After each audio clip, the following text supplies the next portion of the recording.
Hello everyone. So we've just seen how to do our bridging patch technique for complex commissural endocarditis, particularly in the acute phase with an abscess. Now, sometimes endocarditis affects other areas of the valve. So let's build upon our previous season when we talked about complex valve repair and find a way to solve this, particularly in patients with a normal annulus, using a sliding valvuloplasty technique.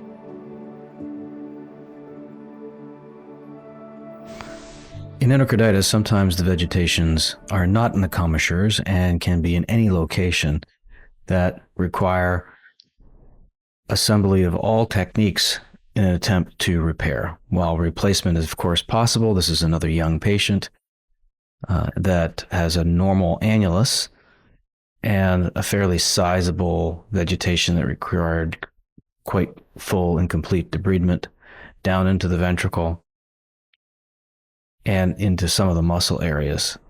Once fully debrided, I elected to perform a sliding valvuloplasty in this case in order to fill the defect. Now, in traditional sliding valvuloplasties techniques where there was a quadrangular resection, there was what was deemed as a compression stitch at the level of P2. Now, that is for a different reason.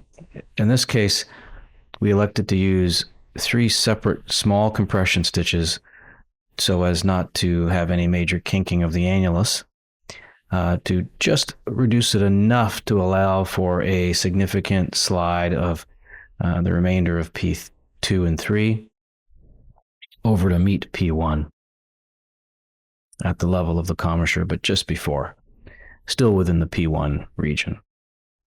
And we were able to achieve competence with a traditional sliding valvuloplasty and annuloplasty band. So this case illustrates the feasibility of utilizing sliding valvuloplasty techniques to treat acute bacterial endocarditis. So now we've seen how to approach vegetations when it's posterior leaflet and approach this using a sliding valvuloplasty technique. What happens if the vegetation now is shifted slightly over to P1 and is approaching the commissure and actually has more complex pathology, even an abscess? How do we address that?